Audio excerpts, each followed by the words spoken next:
Wanting fans is not wanting validation. My previous essay, titled Making Music is Bad for Mental Health, was a kind of eulogy to the pre-smartphone fan. You know, that person who used to listen with all their attention.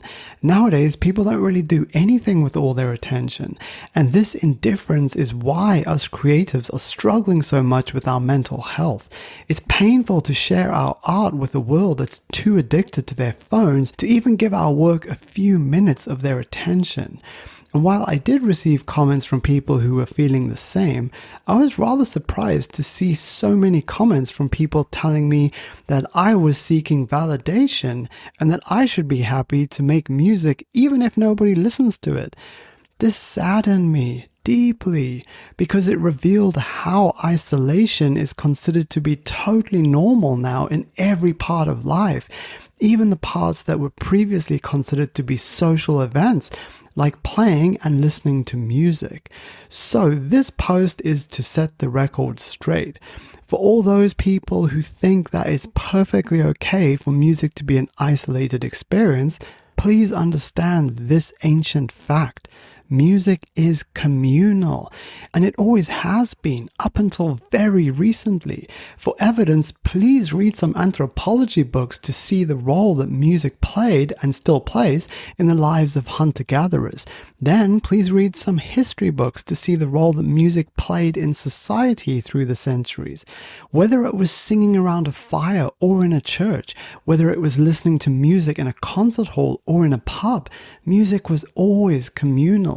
Thinking of music as an isolated activity is like thinking of a tree falling in a forest when nobody is around to hear it. Did it make a sound? No. And just like that falling tree, when our songs don't have listeners to hear them, they don't make any sound either. This is not poetic, it's literal. Human ears transform our songs from mere vibrations in the air into music.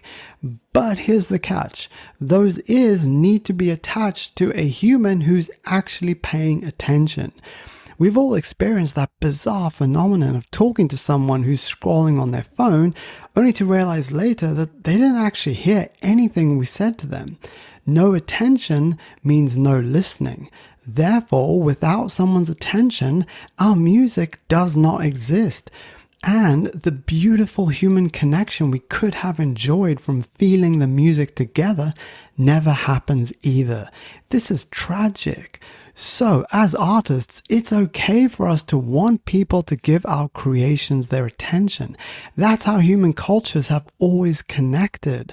So please don't let anyone gaslight you, and don't gaslight yourself. Don't convince yourself that this is the new normal. Even if it is, we're creative people. So let's use our imaginations and keep pretending that we live in a world where people value art and creativity.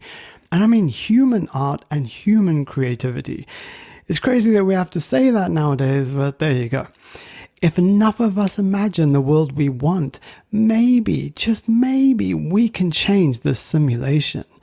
Lastly, if you'd like me to keep doing this work, please consider becoming a paid subscriber on my Substack or making a one-off donation. If you can't afford to at the moment though, no problem. You can give the podcast a 5-star rating in your app. That helps a lot too. And be sure to grab your free downloads of my book and PDF tutorials over on my website, hackmusictheory.com. Thanks for being here, my friend. You are very much appreciated.